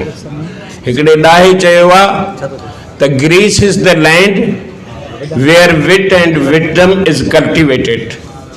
मां चवां थो त Sindh is the land where wit and wisdom is created. तंहिंजे करे असां उमेद नथा लायूं। पहिरें पंधु कंदियासीं पेरनि पंधु छॾियो त गोॾनि भर घिस कंदियासीं गोॾनि घिसकणु छॾियो त चेल भर चुरंदियासीं चेल चुरण छॾियो त सीने भर सुरंदियासीं सीने सुरण छॾियो त हथनि सां हलंदियासीं हथनि हलणु छॾियो त अखियुनि सां ईंदियासीं अखियुनि अचणु छॾियो त आऊं पखी थी पखियुनि सां वण वण वोड़ींदियासीं मिरू थी मिरुनि सी ऐं जबल झागींदियासीं मिलिया त मिलंदियासीं न त घोरी जान जतन था। असीं पूरो उमेद आहियूं असां में हिन क़ौम ऐं वकीलनि ते जेको क़ौम भरोसो कयो आहे मूंखे उमेद आहे त असांजो बार काउंसिल्स असांखे कहिड़ा बि तरमीमुनि जा थ्रेट ॾियनि असांखे कहिड़ा बि ही जेको आहे सो फिज़िबिलिटियूं खणी अचनि पर असांजो हींअर जेको यंगस्टर्स जो या तजर्बेकारनि जो उहो जेको क्रीम ठहियो आहे उनखे ज़रूरु फेस कंदो। ऐं हिकिड़ो आख़िरी शेर चवंदुसि शाह जो अलाह खरजियनि मदी जिन जे मन में असां तिरियनि जूं उमेदूं पसंदि तंहिंखां पोइ मरनि सड़ी ने सूर में। कंदुसि सभ खां पहिरियां मां जॾहिं जामशोर में हिकिड़े दफ़े उन सां मिलणु वियुसि त मूंखे एॾी त मोहबत ऐं प्यार सां उहो शख़्स मिलियो हो जो जिते उहो मुंहिंजे ज़हन ते नक्श थियलु आहे। ऐं उन खां पोइ वरी उहो अहिड़ो मरलो बि आयो जंहिंमें कुझु दोस्त असांखे गिरफ़्तार थी पिया। ॾाढो दोस्तनि खे फ़ोनूं कयूंसीं पर हिकिड़े माण्हू फ़ोन खईं जिते मां ऐं पोइ ठाकुर ते वियासीं। उन माण्हू असांखे केक बि खाराया, चांहि बि पीआरियूं ऐं उहो पोइ अपीलूं बि ठाहियईं, केस बि ठाहियईं ऐं बाक़ाइदे जेको आसमान मां महसूसु कयुमि त उहो बिल्कुलु फाइटर हो ऐं सिंध दोस्त वतन दोस्त किरदारु ऐं वॾे जेको आसमान हिकिड़े हिमत ऐं बहादुरी सां उहो खटी आयो आहे। मुंहिंजे ख़्याल में कंहिं तारीफ़ जो मोहताज न आहे। मां मोहतरम जनाब मीर मंगरे साहब खे गुज़ारिश कंदुसि त साईं जन अचनि।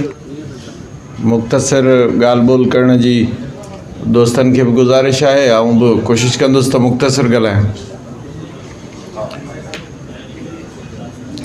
वकीलनि लाइ अॼु नए साल उन्हनि जे ऑनर में त साल ख़तमु थो थिए, नेक्स्ट ईयर अचे थो। शायदि हिन साल में इहो सिंध ईअं सोचे थी त जीअं थींदो आहे त मैन ऑफ द मैच, शायदि हिन साल में वकीलनि जो ई को वॾो अहम रोल रहियो। इनफैक्ट त हो बबरलो में उन्हनि लीड पे कयो ऐं जेको बि माण्हू लीड कंदो आहे या उनजे क्रेडिट ते का शइ ईंदी त उहो सेलिब्रेट थींदो आहे। ऐं थोरो अॼु जे हालतुनि में मिसाल ताज़ी सूरत हाल कराची में जेका क्रिएट थी आहे,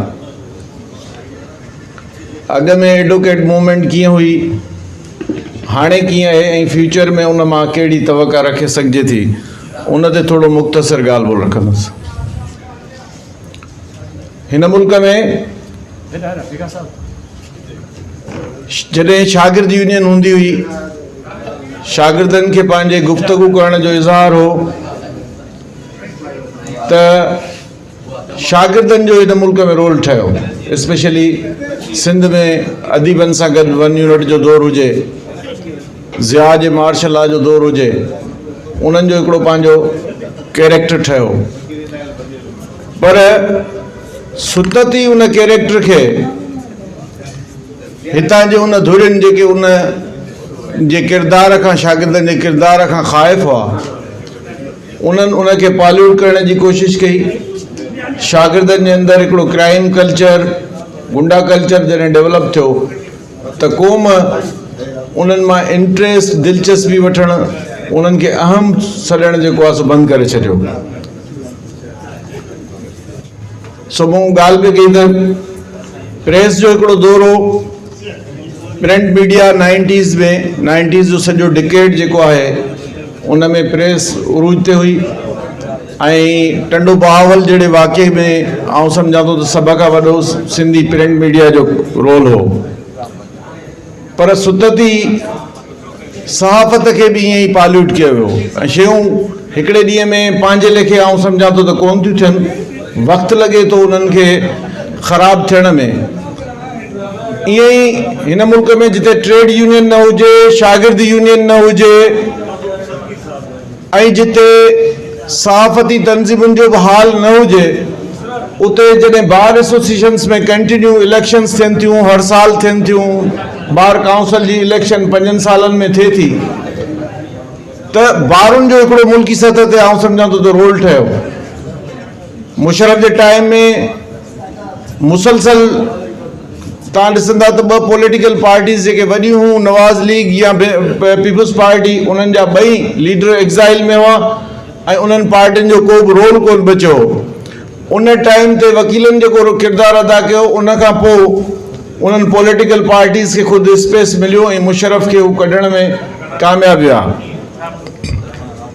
ईअं ई वकीलनि जो हिकिड़ो रोल ठही आयो। आउं सम्झां थो त सिंध में उन जो क्लाइमेक्स जेको बबरलो जी मूवमेंट आहे, वकीलनि जो किरदारु तमामु मथे थी आयो। पर हिन वक़्तु वकील स्पॉट लाइट आहिनि ऐं आउं सम्झां थो त उन्हनि जे कैरेक्टर खे तमामु घणो मुतासिर करणु वञे पियो थो। ईअं ई जीअं शागिर्द सियासत कई वई, ईअं ई जीअं प्रेस खे जेको आहे सो मुतासिर कयो वियो, ईअं ई वकीलनि जी मूवमेंट खे बि मुतासिर करण जी इंतिहाई घणावनी कोशिशि थिए पई थी।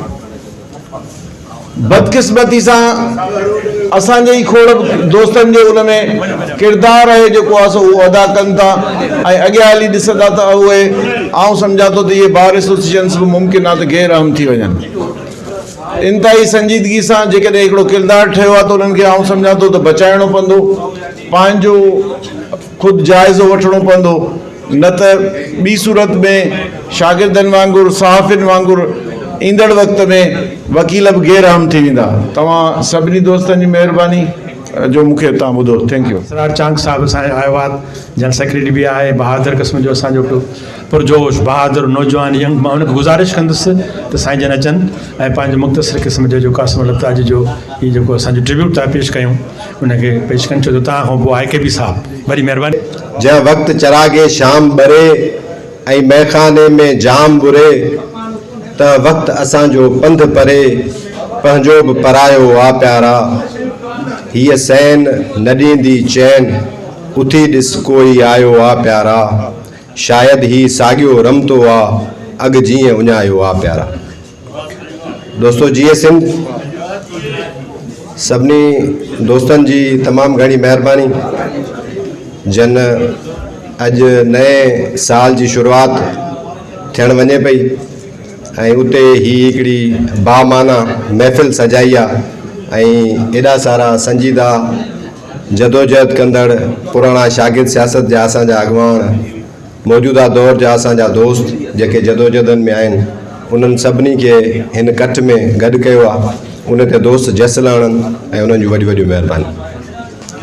मुख़्तसिरन मीर साहब काफ़ी तफ़सीली शयुनि ते गुफ़्तगू करे वियो। असांजो बि इहो ई ख़्यालु आहे त हींअर जेका असांजी रियासत आहे उन जो जेको बयानियो आहे ऐं उन जो जेको तरीक़ेकार आहे ऐं उन्हनि जो जेको मक़सदु आहे उहो सिर्फ़ु ऐं सिर्फ़ु हिकिड़ो आहे त का बि मुख़ालिफ़ आवाज़ उहा कहिड़ी सूरत में बि हुजे उन खे प्रेशराइज़ करिणो आहे, दॿाइणो आहे ऐं ख़ामोश करिणो आहे।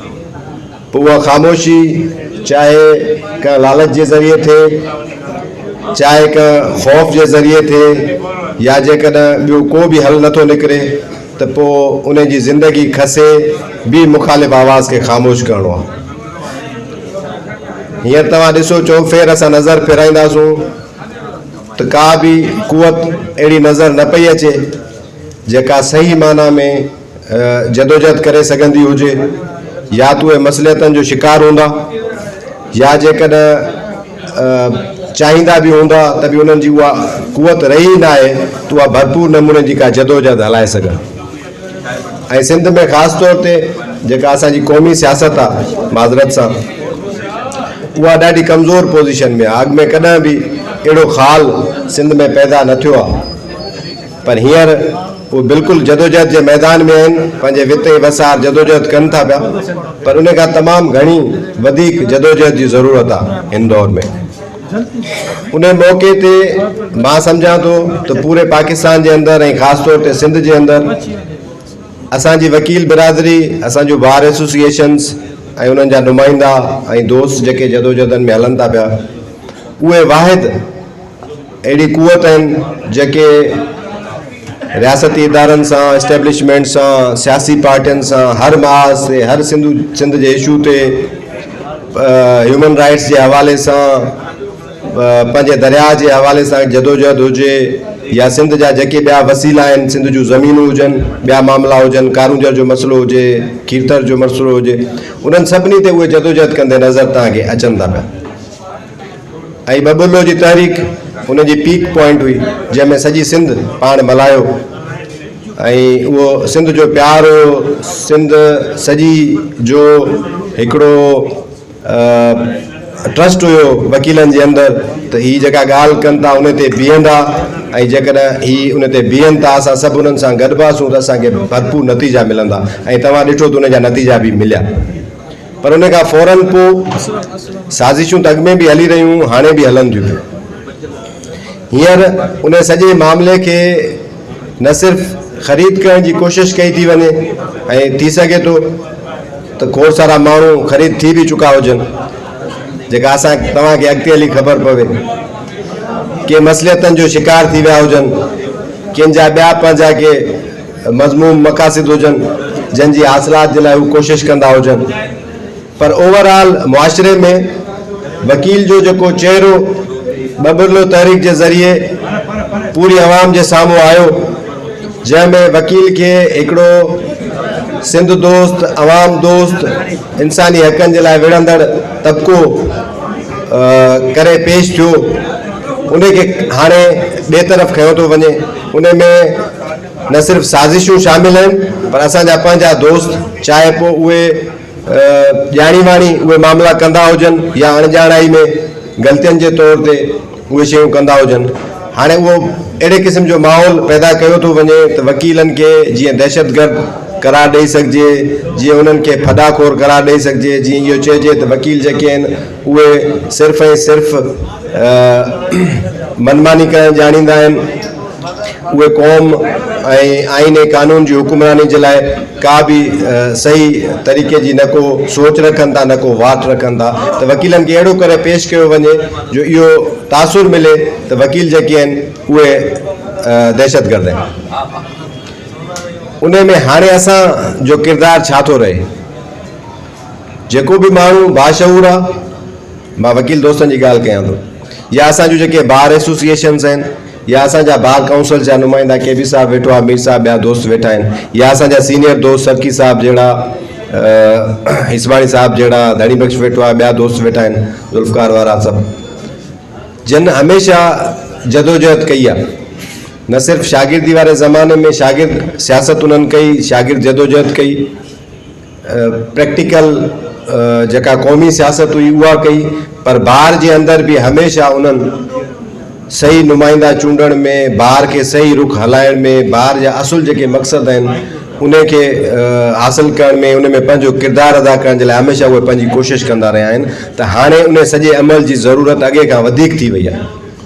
असां तव्हां सभु गॾिजी जेसीं ताईं पंहिंजी ख़ुदि एहतिसाबी न कंदासूं, पंहिंजे सिफ़नि मां उन्हनि माण्हुनि खे चूंडे ॿाहिरि न कंदासूं जेके या त इस्टेब्लिशमेंट जा, हुकूमती धुरियुनि जा ऐं जेके मराती याफ़्ता तबिको आहे उन्हनि जा सहूलियतकार हुजनि, उन्हनि खे तड़े ॿाहिरि न कढंदासूं, ऐं गॾोगॾु उहे माण्हू बि असां जहिड़ा जेके ॻाल्हि त बज़ाहिर क़ौमी कंदा हुजनि, बज़ाहिर उहे हक़ इंसाफ़ जी ॻाल्हि कंदा हुजनि, बज़ाहिर उहे इंसानी हक़नि जी हासिलात जे लाइ पाण खे ज़ाहिर कंदा हुजनि त असां विढ़ूं था पिया, आइन कानून जी हुकुमरानी जे लाइ विढ़ूं था पिया, पर असुल में असां उन्हनि सिफ़नि में शामिल थी ऐं उन सॼी तहरीक खे, उन्हनि सभिनी माण्हुनि खे, उन्हनि सभिनी इदारनि खे कमज़ोर करण जी कोशिशि कंदा आहियूं त जीअं उनखे कमज़ोर करे सघिजे, उनखे बदनाम करे सघिजे ऐं माण्हुनि जो वेसाह जेको आहे उहो उन्हनि कुवतनि मां हटाए छॾिजे। जीअं मीर साहब ॿुधाए वियो त अॻु में जेके जेके तहरीकूं हलियूं कीअं उन्हनि मां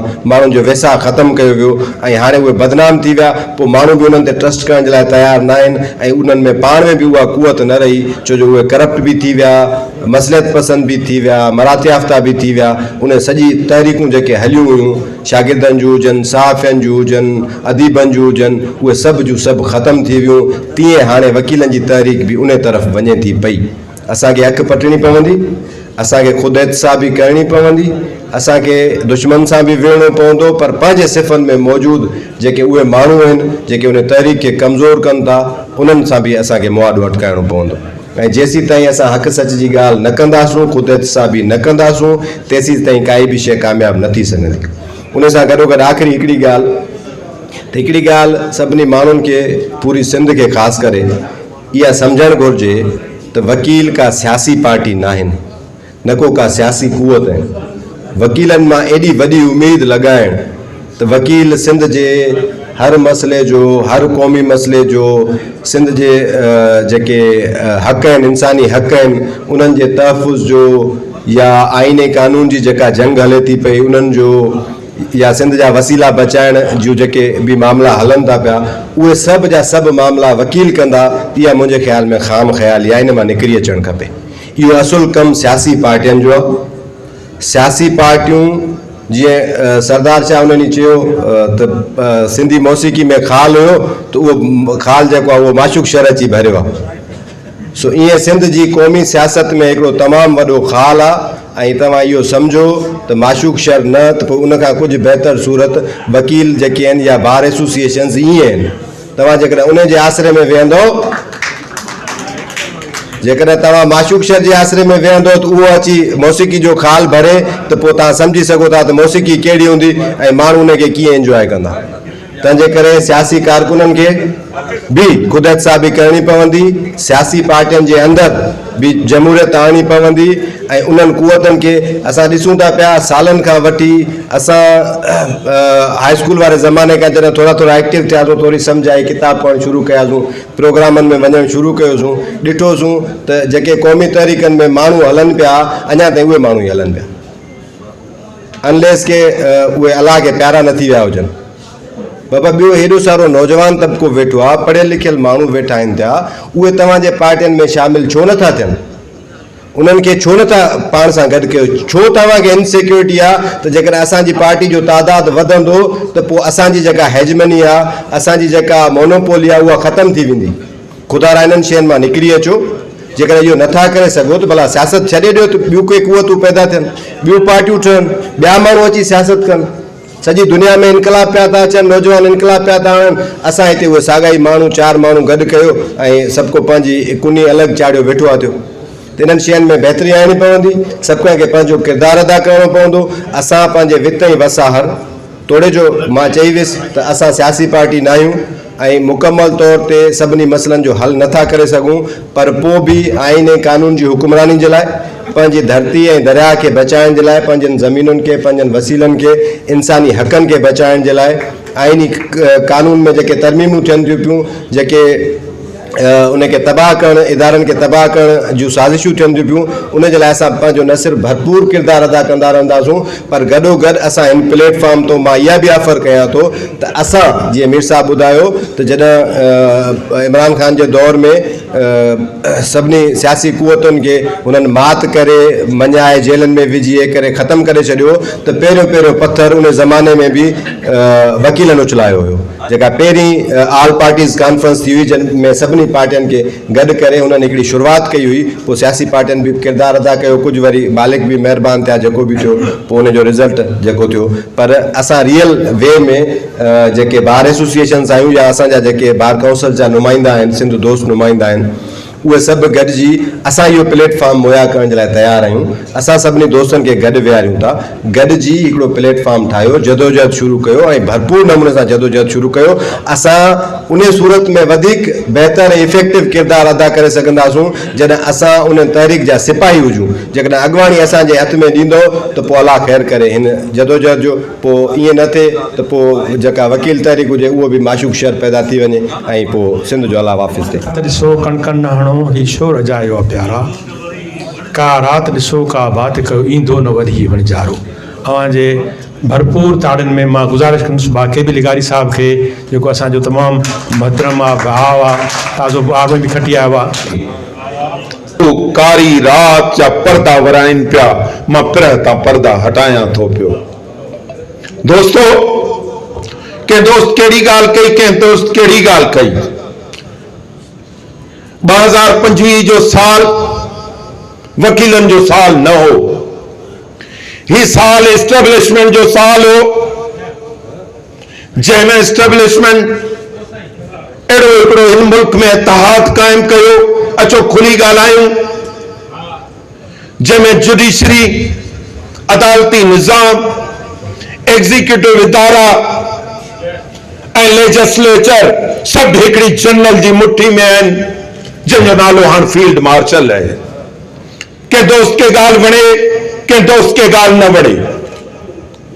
इसरार साहब चयो वकील कुझु नथा करे सघनि, हिन दुनिया में हिकिड़े शख़्स तब्दीली आंदी आहे, पोइ कॾहिं बचे कीअं बचे, पर उहो हिकिड़ो शख़्स हूंदो जेको तब्दीली आणींदो। दुनिया में हुजूमनि कॾहिं तब्दीलियूं न आंदियूं आहिनि। तंहिं करे असां तारीख़ जा शागिर्द आहियूं। असां करे सरकी साहब खां सिखियो हूंदोसीं, करे रहमतुल्लाह इस्मानी साहब खां सिखियो हूंदोसीं, करे जुल्फकार साहब हुजनि, ॿिया दोस्त हुजनि, इस्माइल वसाण जहिड़ो जॾहिं साथी वेठो हुजे, उते ॻाल्हाईंदे असांखे शर्म थो अचे। जिन जो अॼु बि हथ क़ौमी झंडे में ॾिसी असांजी दिलि में ख़्याल ईंदो आहे त इहो के जवान जो हथ रखियल आहे। असीं कीअं था विसारे सघूं? असीं मायूस न आहियूं, पर कुछ शयूं सचूं चवणियूं पवंदियूं ऐं करणियूं पवंदियूं। अॼु त छो जो क्रीम वेठल आहे, ऐं सम्झां थो थोरे ई माण्हू सही, पर सिंध जी हिकिड़ी क्रीम वेठल आहे। ऐं उहे माण्हू जेके मिज़ाज सम्झनि था, जेके तारीख़ सम्झनि था, जेके सिंध सम्झनि था, जेके जाग्राफी सम्झनि था, जेके पाकिस्तान जूं हालतूं सम्झनि था, कहिड़ी हुकूमत कहिड़ी पार्टी, हिकिड़ी पार्टी आहे सिर्फ़ उहा पार्टी जिन इन्हनि टिनी इदारनि खे गॾाए मर्ज करे हिकिड़ो इदारो करे छॾियो आहे। कहिड़ो जज आहे? इसरार साहब सची ॻाल्हि करियो। मीर साहब पंहिंजो दुकान थो हले, सचल साहब पाण मिड़ई दुकान पिया हलायूं, असांखे फीस ॾेई था वञनि माण्हू। फैमिली केसिस, मायुनि जा झगड़ा, तलाकूं, बनियनि जो किसो हिननि खां वॾो आहे। हुनजी बनी हुनखे ॾियो बीठा आहिनि, हुनजी बनी हुनखे ॾियो बीठा आहिनि। इहा अदालती निज़ाम कहिड़ो सिरिश्तो चऊं? हिकिड़ो माण्हू, असीं हुनजी पार्टी जा न आहियूं, इद्दत जे केस में, इद्दत जो को केस थींदो आहे कॾहिं ॿुधो अथो? हेतिरनि सालनि खां वठी माई केस नथी करे हमरा लोड़े पियो। हिकिड़े क़िस्म जी हिन पाकिस्तान में जे मुल्क में असीं रहूं था, उते हिकिड़े क़िस्म जो अज़ाब आहे।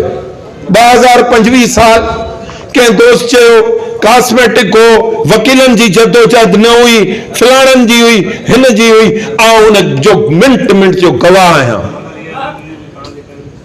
यकीन करियो, दोस्त चवंदा आहिनि त जॾहिं मुड़ुसनि सां मिलंदा आहिनि तॾहिं ख़बर पवंदी आहे कंहिंमें केतिरो सत ऐं जत आहे, ऐं केरु केतिरो बीह सघे थो, ऐं केरु केतिरो प्रेशर बर्दाश्त करे सघे थो। ऐं आमिर वड़ाइची सभु वकील दोस्त वेठा आहिनि, इन्हनि खां पुछंदो फ़कीर साईं तस्दीक कंदो, आमिर वड़ाइच जो सख़्त मुखालिफ़ हुउसि, सख़्त मुखालिफ़। असां त नईम कुरैशी साहब जे ग्रुप में हुआसीं, पर जॾहिं बबर लोहे जे मैदान में मूं हुनखे ॾिठो त चङा भला फैज़ जूं शाइरियूं पढ़ंदड़, मज़ाहिमती शाइरियूं पढ़ंदड़ भॼी ऐं भोरा थी पिया, तॾहिं उहो पंजाबी जो पुट बीठो। केॾो प्रेशर हो, उनजी सिर्फ़ मूंखे ख़बर आहे, कारखाने में श्रीचंद खे ख़बर हूंदी, अकमल खे ख़बर हूंदी, धणीवेग खे ख़बर हूंदी, पर असां चयो त कुझु न थींदो। लखे माण्हुनि असांजा हथ चुमिया आहिनि, असीं को अॻवान कोन आहियूं, लीडर कोन आहियूं, पर इहो सम्झूं था, गुरु रजनेश खे असां पढ़ियो आहे, इहो सम्झो आहे त जीअण वॾो आर्ट न आहे, वॾे हुसन सां मरण इहो वॾो आर्ट आहे। त मरिजे कहिड़े हुसन सां, इहो वॾो आर्ट आहे। तंहिं करे ॻाल्हियूं सचूं करियूं, सफ़ा करियूं। ॿियो साईं हिकिड़ो बैत ज़रूरु चवंदुसि, पुनल जहिड़ा दोस्त वेठा आहिनि, ॿिया मुश्ताक जहिड़ा दोस्त वेठा आहिनि, ख़ुदा जे वास्ते आउं सभिनी खे हथ थो ॿधां, जिते जा बि आहिनि असां खां वॾा आहियो, असां खां भला आहियो, असां खां बहितर आहियो, असीं तव्हां में तव्हांजे विच में खोटा सिका आहियूं। मुंहिंजो दिलि उन वक़्तु छली छली थिए थो जॾहिं आउं क़ौम परस्तनि खे हिक ॿिए ते तनक़ीद कंदे ॿुधां थो। तव्हां छो हिक ॿिए ते तनक़ीद कयो था? मूं पलीजे साहब खे चयो, ख़ुदा जो कसम आहे, इस्माइल साहब वॾे पलीजे साहब खे चयो जॾहिं हाई कोर्ट में आयो, मुंहिंजो हिकिड़ो दौर हो साईं पलीजा साहब, जीएसएन जा दोस्त तव्हां ते तनक़ीद कंदा हुआ, तव्हां जीएसएन ते तनक़ीद कंदा हो, नतीजो इहो थियो तव्हां ॿिन्ही गॾिजी पीपल्स पार्टी खे मज़बूत कयो, जेका हिन सिंधी माण्हुनि जी तकलीफ़नि में इज़ाफ़ो न, हुन कैंसिल करे छॾियो सॼो मुल्क। भिटाई चयो, फ़कीर साईं भिटाई चयो, हुए त तबीबनि वटि, पोइ तूं कीअं जीअ जॾो थिए, हो तो बीखा जड़े डॉक्टर वठ पोइ जे पहुतासीं तो उन मांखे जॾो आपाज करे छॾियो या तो डॉक्टर सही कोन्हो जे असांजो मर्ज़ कोन सुञातो असांजा सभु भाउर लीडर आहिनि अॻुवान आहिनि असांजे सर जा ताज आहिनि ऐं मोड़ आहिनि पर अदा मर्ज़ तो सुञाणो मर्ज़ आहे छा मर्ज़ सिर्फ़ हिकिड़ो आहे BBC जी रिपोर्ट आहे त 80 लख माण्हू गॾु थिया बगर लोहे जे मैदान में तव्हां उनजी रिपोर्ट कढो 80 लख माण्हू ऐं जेकॾहिं हिकिड़ो माण्हू पाण ते 100 रुपए जा पाणी जी बोतल जा ख़र्च करे मानियूं बानियूं छॾियो तॾहिं किसो अरबन ताईं आहे ऐं उहो सॼो वॉलंटरी हो दोस्तो 2026 जो साल पंहिंजे तकलीफ़नि जे अज़ियतनि जो साल आहे ऐं तव्हांखे ॿुधायां थो पाण को नओं पैगाम तव्हां लाइ न खणी ईंदासीं दोस्तनि खे को सब्ज़ बाग न ॾेखारींदासीं उहा इस्टेब्लिशमेंट जे गठजोड़ ठाहे छॾियो आहे कराची बार जो इलेक्शन कॾहिं न रुकबो आहे कॾहिं जिंदगी तारीख़ में कॾहिं कराची बार जो इलेक्शन रुकियो आहे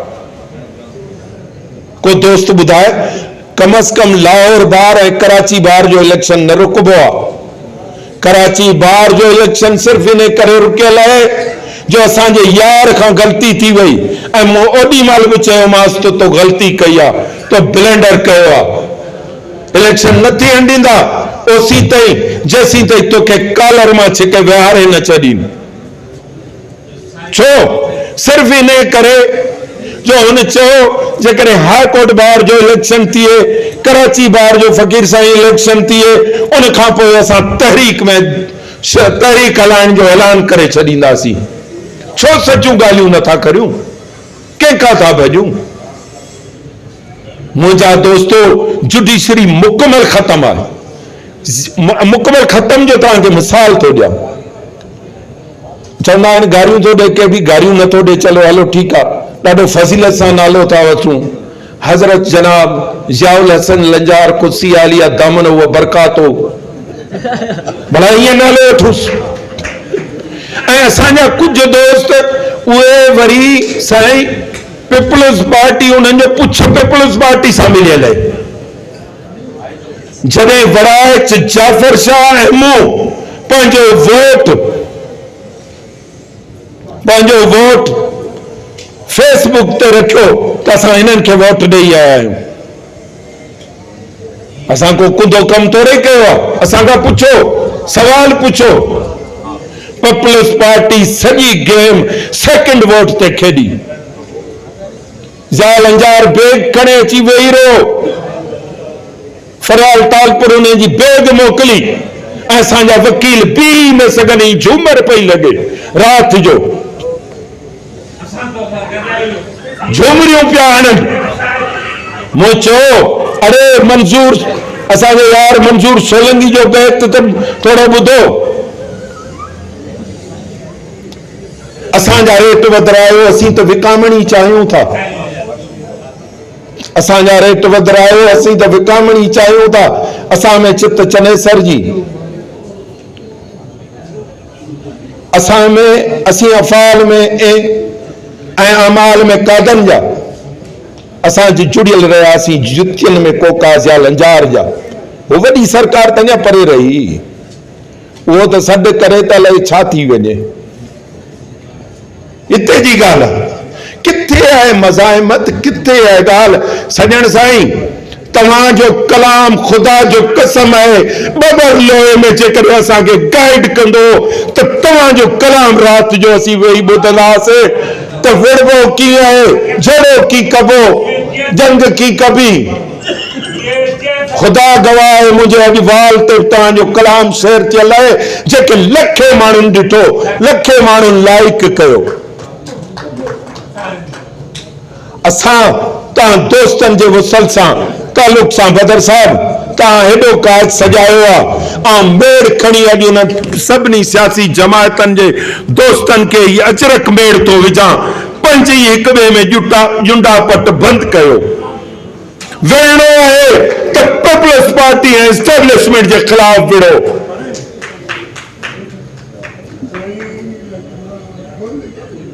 तव्हां वेड़ जा माहौल बदलायो न। जेकॾहिं असांजो मोर्चो तब्दील थी वियो पोइ कुझु न थींदो।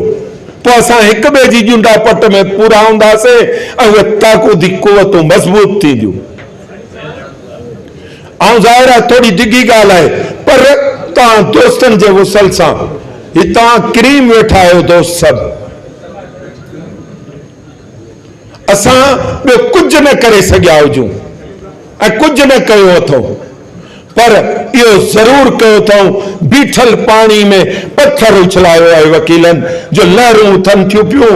अचो उन लहरनि खे पाण हिकिड़ो अहिड़ो तूफ़ान अहिड़ी सुनामी पैदा करण में कामयाब वियासीं त तब्दीली ईंदी न त न ईंदी।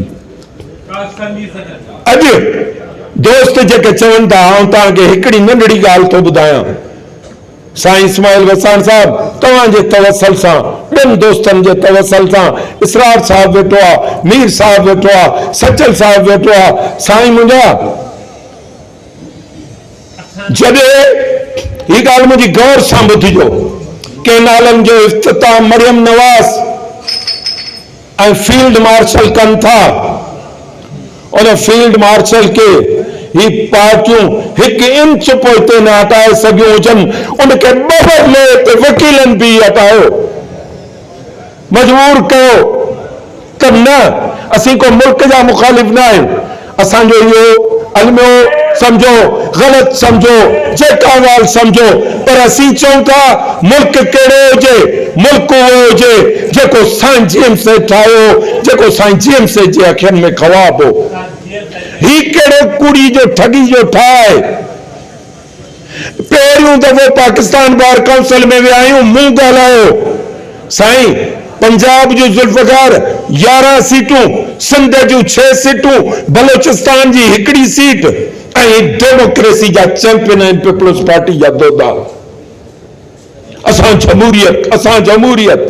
मूं हिननि खे अॻे ई चयो तव्हांजे हिन सिंध बार काउंसिल में हिकिड़ो सिंध जो, पोइ जेकॾहिं अहिड़ी ॻाल्हि हुई, मिर्ज़ा वारा वेठा आहिनि 8:30 बजे ज़ियालंजार साहब 10 माण्हू मथे 10 हेठि 10 होॾां 10 होॾां, ऐं पोइ पुछा करे के बि साहब आयो त कोन वोट ॾियण लाइ, वोट ॾेई अचूं, मथां नारा लॻनि, मथां को मामिलो थिए। सुबुह जो 8:30 9 बजे वोट ॾेई तव्हां हलिया वञो, इहो असांजो न सिंध जे माण्हुनि जो ख़ौफ़ आहे। लेकिन अचो दोस्तो, ख़ुदारा जेकॾहिं या त समझो गॾिजी ताक़त थी इन ख़िलाफ़ विड़ो, या चओ त हथियार फिटा करे छॾियूं। लेकिन सिंध ते इंतहाई ईंदड़ वक़्तु ॾाढो ॾुखियो आहे, ॾाढो ॾुखियो आहे। नंढियुनि क़ौमुनि ते नंढियूं क़ौमूं सभु लताड़जी वेंदियूं, मिसारजी वेंदियूं। जेको आइन जो अमल कियो आहे, जहिड़े तरीक़े सां आइन सां वैसाघाती सचल साहब सही थो चए, पर बाबा 73 जो आइन रहियो किथे आहे? नाने ठाहियो नवा सौ जेको आहे उनखे 27 दफ़ा उन अमेंडमेंट कई आहे। को चवण वारो आहे अदा बिलावल भुट्टा तूं चङो कमु कोन पियो करी, सिर्फ़ सुजूद लॻा पिया आहिनि। हिकिड़ो कमु कनि था वरी चवंदा, ऐं हिकिड़े वरी अमरा लाड़काने में हाणे बि चयो तव्हांखे ख़ौफ़ जी का ज़रूरत कान्हे, आउं गारंटी थो ॾियां। अब तुंहिंजी पंहिंजी गारंटी कान्हे, तूं ख़तम थियण वारो, हाणे तूं मूंखे ॿुधाए, तूं पियो सॼी क़ौम खे गारंटी ॾी। इहे त गारंटियूं असांखे हाणे केतिरियूं मिलियूं। तंहिं करे असीं सम्झूं था हिन मुल्क में हाणे ज़रूरत आहे त हिकिड़ो नए सिरे सां कमु थिए, आइन ते, माण्हुनि जे हक़नि ते, ॿियनि माण्हुनि ते। 9 साल छा जो 9 साल? अॼु पाण जॾहिं हिते वेठा आहियूं त बलोचिस्तान ऐं सिंध जा हले केतिरा नौजवान बिना ट्रायल, बिना कोर्टनि जे उहे मिसिंग पर्सन आहिनि, उन्हनि जो को ट्रायल कोन्हे। उहे अॼु बि उन अकूबत खाननि में उन्हनि जी हले कहिड़ी ज़िंदगी हूंदी। तंहिं करे अचो त गॾिजी पाण इन जमहूरी अमल में हिक ॿिए सां गॾु बीहूं ऐं तहरीक में अचो, हिक ॿिए जा कपिड़ा न लाहियूं। महिरबानी करियो। मुंहिंजो अॼु जो पैगाम सभिनी दोस्तनि लाइ इहो आहे, चओ त आउं मिंट में खणी वेंदो सभिनी वटि। अब असांजे सिर जा सभु ताज आहियो, हर कंहिंजो किरदारु आहे, कंहिंजो 4 विखूं हूंदो, कंहिंजो 24 विखूं हूंदो, कंहिंजो 44 विखूं हूंदो, पर हर शख्स हिन में पंहिंजो हिस्सो ज़रूरु शामिल कयो आहे। कंहिं 99 में कयो हूंदो, कंहिं 80 जे ॾहाके में कयो हूंदो, कंहिं 2000 में कयो हूंदो, पर अचो त हिक ॿिए जो एतिराम करियूं, हिक ॿिए जे ख़्यालनि जो एतिराम करियूं, हिक ॿिए जी इज़त करियूं ऐं हिक ॿिए जे वॾड़नि जो बि ख़्यालु करियूं, ताकि कंहिं दोस्त खे तकलीफ़ न पहुचे, अज़ियत न मिले ऐं असां क़ाबिले जी सूरत में वधूं, हिक ॿिए जा ॿांह मिली थी वधूं। तव्हां सभिनी दोस्तनि जी महिरबानी। आख़िर में भिटाई जूं 10 सिटियूं, कुड़ियूं पुछनि केच, हो त न पुछे हेकड़ी, जिनीअ जो पुनल सी पेच, से पाणी थींदियूं पधरियूं। महिरबानी।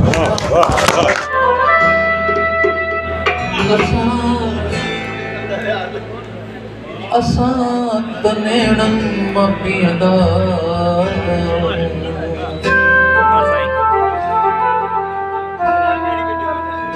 असां त नेणनि मां पीअंदा, रात बाक़ी